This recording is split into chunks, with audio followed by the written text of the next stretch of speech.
श्री शिवाय नमस्तुभ्यम दोस्तों। हर हर महादेव। कैसे हैं आप सब? स्वस्थ और सुरक्षित होंगे। दोस्तों, घर में यदि माता अन्नपूर्णा की कृपा बनी रहे, तब चाहे आपके घर में कितने भी अतिथि आ जाए, कितने भी मेहमान आ जाए, आप कहीं भी भंडारा करें, आपके अन्न में कभी कमी नहीं आ सकती और ना ही धन में। इसके लिए बहुत ही छोटी छोटी बातों को हमको अपने दैनिक जीवन में ध्यान रखना होता है, दिनचर्या में शामिल करना होता है। कहीं पूजन नहीं, कहीं पाठ नहीं, लेकिन ये कार्य हर महिलाओं को मालूम होना चाहिए और प्रति महिला को अपने घर में अवश्य करना चाहिए। कुछ अलग से नहीं करना, कुछ विशेष नहीं करना, सिर्फ एक छोटी छोटी बातें हैं जिनको आप अपने घर में दैनिक जीवन में दिनचर्या में शामिल कर सकते हैं। आज जो मैं वीडियो के माध्यम से बताने जा रही हूँ, आप सभी को अवश्य शुरू से अंत तक वीडियो अवश्य देखना होगा, क्योंकि ये सारी जानकारियां जिस व्यक्ति के यदि नॉलेज में है, जिस व्यक्ति को मालूम है, उस व्यक्ति के घर में कभी भी अन्नपूर्णा की कमी नहीं आ सकती और इतनी बरकत रहती है कि कितने भी अतिथि आ जाएं, कभी उनके यहाँ कमी नहीं पड़ती। और चाहे जहाँ भंडारे करना, चाहे जहाँ अन्नदान करना, किसी जरूरतमंद को भोजन कराना बहुत ही सहज प्रक्रिया होती है ऐसे व्यक्तियों के लिए। इसके लिए जब आप महिला हैं यदि, तो आप पहली रोटी बनाते हैं तो पहली रोटी छोटी सी बनाए, एक अंगुष्ठ के आकार की, बिल्कुल छोटी सी। और ये रोटी अग्नि को समर्पित करना चाहिए। चाहे आप गैस पर ही इसको समर्पित कर दें। दूसरी रोटी गाय की बनाएं और जो अंतिम रोटी होती है उसे कुत्ते की बनाना होता है, क्योंकि जो पहली रोटी होती है मूल रूप से बहुत ही छोटी बनती है, अंगूठे के पोर के आकार की बनती है। तो मैंने आपको बता ही दिया। इस रोटी को यदि हम दैनिक जीवन में रोज अग्नि में होम कर देते हैं, तो अग्नि में होम करते वक्त इसके साथ जो भी बनाया हुआ है, यदि आपकी सामग्री आप चाहें तो उस पर थोड़ा सा रखकर इसे होम कर दें। इसे अग्निहोत्र कर्म कहते हैं। और क्योंकि हिंदू धर्म में अग्नि द्वारा पकाए गए अन्न पर सबसे पहला अधिकार अग्नि का होता है। सभी के लिए यज्ञ करना सहज नहीं होता, सभी नहीं कर पाते हैं। इसलिए जो यज्ञ की वेदी बनाकर उस पर हवन किए जाए वह एक अलग बात है।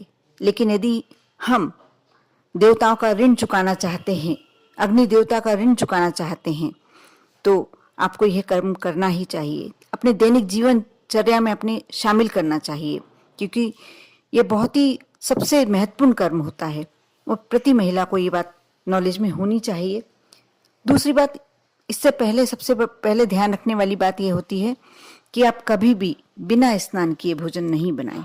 चाहे आप नौकरी पेशा हैं, यदि जॉब पे जाना है तो भी कोशिश कीजिए कि आप स्नान करके ही भोजन, सुबह का भोजन तो आप स्नान करके बनाएं। पहले चाय वगैरह नाश्ता वास्ता बनाते हैं तो बना लीजिए बिना नहाए, लेकिन भोजन आपको हमेशा स्नान करके ही बनाना चाहिए।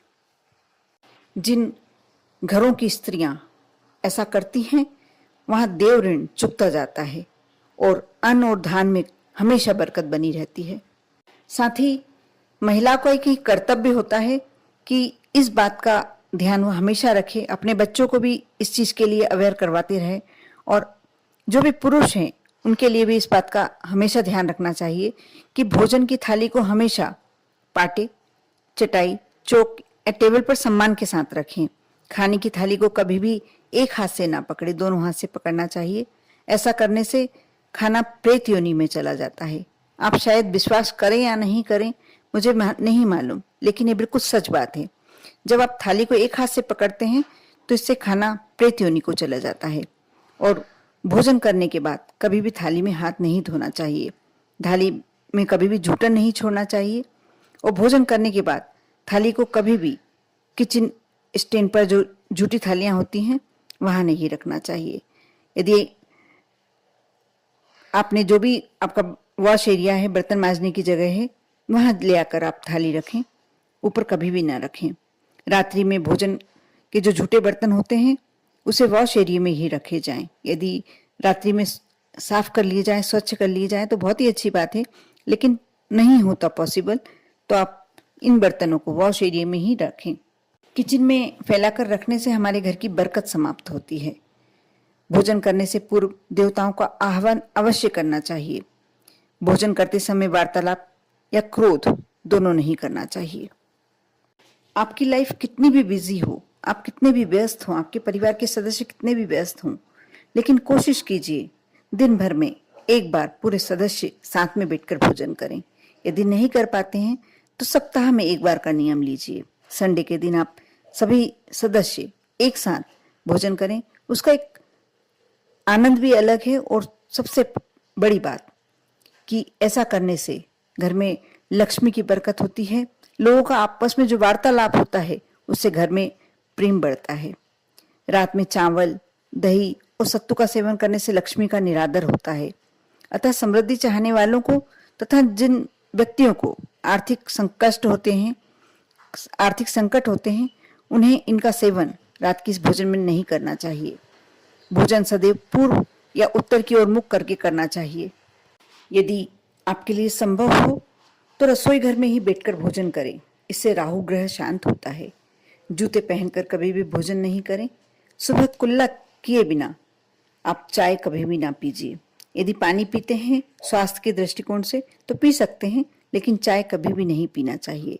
झूठे हाथों से या गंदे पैरों से कभी भी गौ, ब्राह्मण और अग्नि को स्पर्श नहीं करना चाहिए।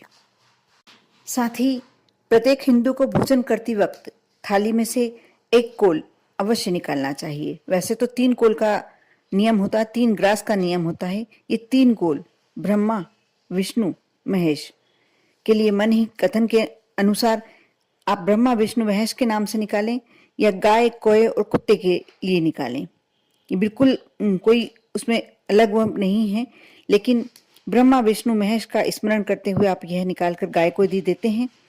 तो और फिर उसके बाद आप अंजलि में जल भरकर भोजन की थाली के आसपास दाएं से बाएं गोल घुमाकर अंजलि से जल को छोड़ दें, क्योंकि जो अंगुली से छोड़ा हुआ जल होता है वह देवताओं को समर्पित होता है और जो अंगूठे से जो जल छोड़ा जाता है वो पितरों को समर्पित होता है। इसलिए प्रतिदिन भोजन करते वक्त सिर्फ देवताओं का ही आप आह्वान करते हैं, इसलिए हमेशा अंगुली से ही जल छोड़ा जाना चाहिए।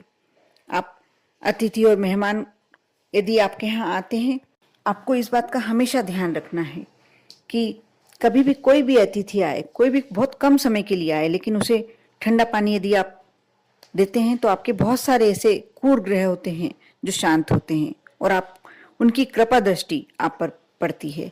यदि आपके यहाँ अतिथि आए तो बिना किसी क्रोध किए हुए उनके लिए भोजन बनाएं और बिल्कुल मनोयोग से, अच्छे मन से बनाएं और उन्हें खिलाएं। अब देखना आपके घर में क्या वैसे ही शांति रहने लगेगी, वैसे ही माँ लक्ष्मी की कृपा प्राप्त होने लगेगी। ये बहुत छोटी छोटी बातें हैं। यदि आप इन नियमों का पालन कर लेते हैं तो आपके यहाँ बरकत और धन और जो भी कष्ट है, कष्ट तो चले जाते हैं और बरकत और धन आने लगता है, रास्ते खुलने लगते हैं। बहुत छोटी छोटी सी बातें हैं। हर घर की महिला को इन बातों का अवश्य ध्यान होना चाहिए और ये तो आप दैनिक दिनचर्या में ही शामिल कर लें। बहुत ही अच्छी बातें हैं। इनके लिए कोई मैं इनको उपाय का नाम नहीं दूंगी, ये उपाय नहीं है, लेकिन ये आपके जीवन को बहुत ही सहज और सरल बनाते हैं, समृद्धि युक्त बनाते हैं, ऐश्वर्य युक्त बनाते हैं और परेशानियों से मुक्ति दिलाते हैं। कर देखें श्रद्धा और भाव से, श्रद्धा और भक्ति से। ओम नमः शिवाय।